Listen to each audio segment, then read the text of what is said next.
Good morning, Donna Lynn here. Today I want to chat about romance, emotional healing, and 2021 feelings manifestation magic. So, what got me, obviously, yesterday was Valentine's Day, so naturally I got thinking about how my Valentine's feels. And yesterday was actually one of the best Valentine's days that I have had personally, in feeling wise, in years. So in past years, I've been spoiled and I've gotten lots of things, and it was all very beautiful and so appreciated and all that kind of stuff. But yesterday just felt so good.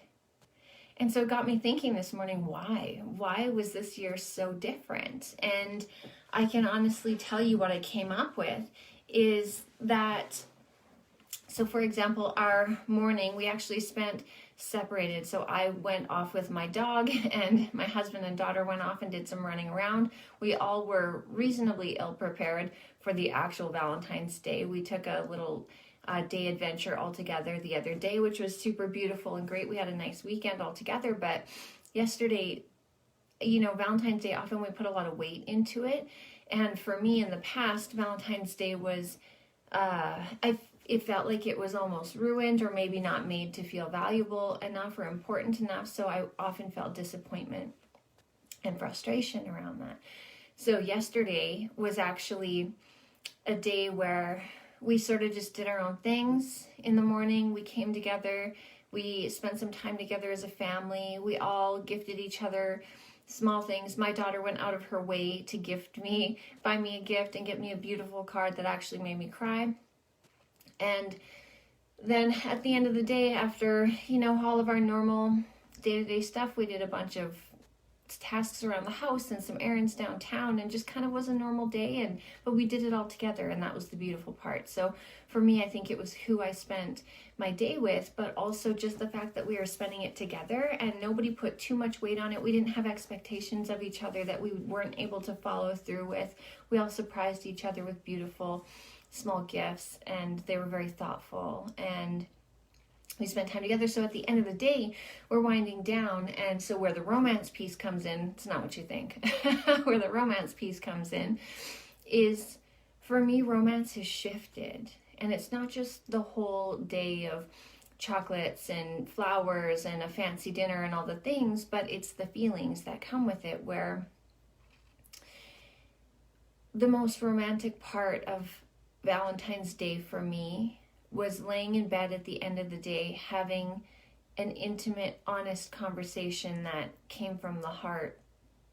And it had no relevance to our day. It was just a conversation that needed to be had, but it came from a place of kindness. It came from a place of gentleness, and it wasn't blown up, and it wasn't frustrated, and it wasn't hurtful. It was just a kind, loving conversation, and it just pulled at my heartstrings, because the most romance I've ever felt was in a single moment, in a single conversation of honesty and kindness. So it was a beautiful thing. So that leads me into the emotional healing component of the discussion, where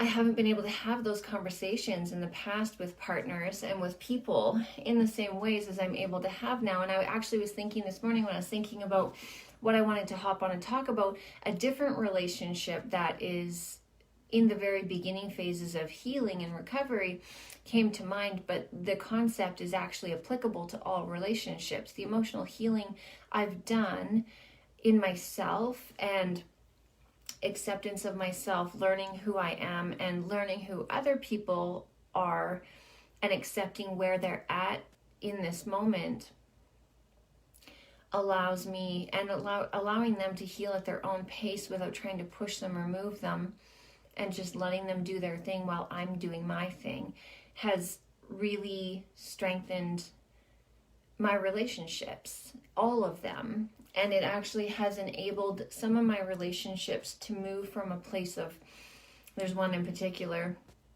I'm thinking of, move from a place of friction and challenge, and it's slowly starting to move into a place of ease.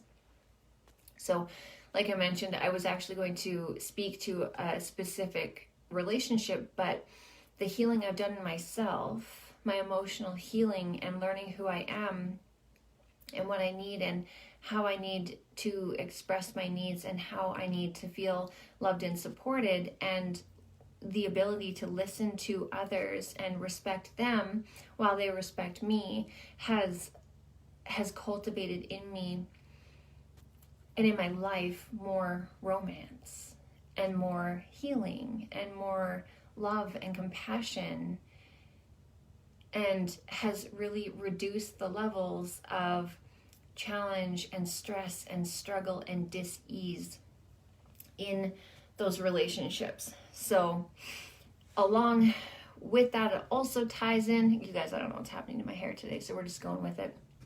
Along with that, I actually added an extra component. So if you saw any of my posts around the new year, instead of setting New Year's resolutions or goals for this year, I identified feelings that I wanted to feel more of. So I'm actually looking up at my board. I'll see if I can flip my camera here and show you some of my 2021 feelings there. And my primary feeling that I've wanted to cultivate more of this year is joy and excitement and pleasure, happiness, connectedness, inspiration. My daughters were in pink. She wrote down comfort and adventure and gratitude. So those are a bunch of the feelings I've wanted to cultivate feeling more of and draw more of into my life this year. And I have to say, like, it's already only mid-February and my cup is totally full in that I have had more joyful feelings and happiness and laughter this year than I remember experiencing in past years collective combined, right? So it's only been a month and a half into the new year and I already feel more joyful and happiness, and I've had more pleasure and laughter and fun in this month and a half than some of my previous years in the whole 12 months.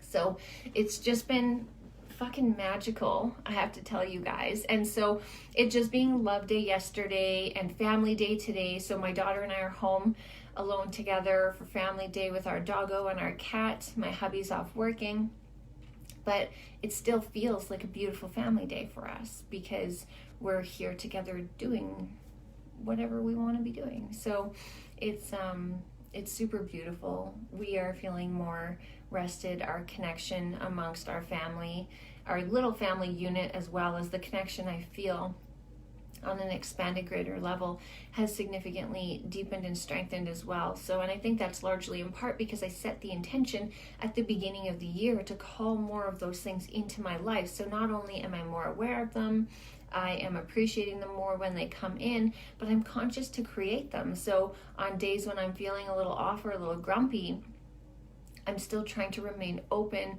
to the feelings of joy. And so when my husband is a big goofball and he's trying to make me laugh, instead of getting frustrated at him, I try to let that break down my frustration a little bit and actually jump back into that joyful space. So it's actually created a different level of consciousness in me that has helped cultivate. And actually I'm going to show you guys this too. I have this right there. Joy. Seek, create, embody. So it's all over my world, it's all over my office, my space, it's everywhere, and I try to be very conscious of it. And it's just completely shifted everything in me and in our lives this year, all the way through from romance to family stuff. So I really just was compelled to hop on and chat with you guys about that, see how you guys are all doing. Curious to know how everybody's Family Day long weekend is going, and curious to know how everybody's Love Day was. Another piece I was going to talk about on the Love Day romance component is I used to hate Valentine's Day. It used to make me sad and bitter because I was alone and I desperately yearned in me for romance and love and passion and all of those beautiful things that we idealize, especially on Valentine's Day and in relationships. And when I didn't have those things, it made me more frustrated and more sad and more lonely. And I got to a point where I decided like attracts like. And so if I'm frustrated and sad and lonely and angry on this day, am I attracting love and passion and romance, or am I attracting more of what I'm feeling? And the truth is, I was attracting more of what I was feeling. So I got to a point where I was sick of my shit. Of course, that's the changing point. Hi, Alexis, so nice to see you here. So I got to the point where naturally you get sick of your own shit, and that's when change starts to happen, because you're like, hey, I can't keep doing what I've been doing anymore. What I've been doing isn't serving me well, and I want something different than the outcomes I already have, which is what I'm drawing in more of. So I got sick of that feeling. So I actually started to watch other couples, and when they were holding hands and when they were being romantic and loving, instead of being jealous and frustrated and feeling that void in my heart of not having those things that these other people had that I so desperately wanted, I would allow that to fill my heart, watching these other people have these experiences and feel the feelings of what it would feel like, oh man, they look so beautiful together, they seem so happy, they must feel so much love and passion. And when they're being affectionate, instead of feeling jealous or frustrated and lonely, I got to the point of actually embracing those feelings and being so happy for them, oh my gosh, look at that, not everybody gets that experience, they're so lucky, I can't wait for the day when I have those feelings in my life. And so I shifted. And again, just like with the 2021 feelings I just mentioned, it actually changed my frequency and changed my consciousness. So I actually saw more of those things, and I actually started to feel more of those things. Even though I didn't have a partnership for a long time, I felt more love, and I felt more passion, and I felt more compassion, and I felt more romance, and I could see it more easily, and I could identify where it wasn't, and those were areas where I wanted to step back from or move away from and move towards the areas that were actually supportive of my desires and what I was looking to draw into my life. So that was just another piece I wanted to touch on. And then in the end, I have to share with you guys that I got that. So those feelings I desperately yearned for, that I actually was pushing away by being in those lower frequency feelings of frustration and sadness and loneliness and envy, really. When I shifted out of that into appreciation of those things and being happy for other people who had them, actually ended up drawing those things in my life.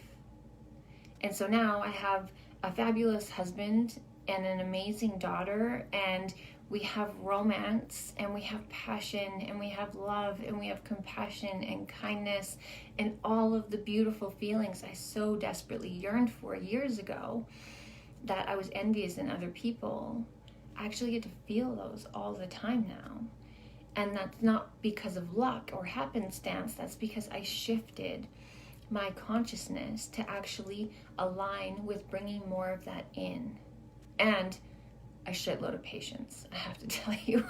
It didn't happen overnight, I can assure you that. I had a lot of learning and growing and lessons along the way to get me here, but it's here. And now that I have it, I have to share with you also that I tried my best to appreciate it. I try to tell the people in my life how much I love them regularly, and I try to hold them very closely and appreciate all those pieces that I so desperately used to yearn for, that I actually now I'm gifted with experiencing them firsthand. And so I wasn't going to actually tie into this piece, but ties into my gratitude journaling. So often my husband says to me at night when I'm sitting down to gratitude journal, "What are you grateful for today?" And he's like, "Is your husband in there?" Because he's like that. He jokes all the time. And oftentimes it doesn't say my husband, or it doesn't say his name. What it says are the moments that have created the feelings in me of romance and passion and appreciation and love and compassion. Those moments are what land in the gratitude journal.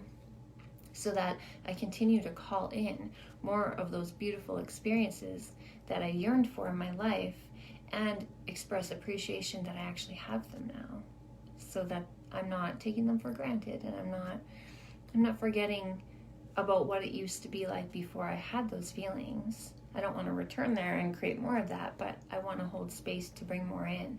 And so holding gratitude and focus on those things. So really just wanted to share all of that with you guys, little pieces of my romance journey, my emotional healing journey, and my 2021 feelings manifestation magic, because I have to tell you, if you haven't yet, I highly suggest making a list of the feelings you want to experience more of this year, because I can assure you, when you write them out and you read them every day, and I often read them out loud too, but when you read them every day, you're more aware of them, you're more focused on them, and you actually look to start creating them if you're not experiencing them. So you make them happen. And that also puts out to the universe once again that you desire more of them, because you're putting your energy to it, right? You're actually creating it to happen. Anyways, that's all I have for you guys today. I love you all. Hope you have a beautiful day, and I'll chat with you soon.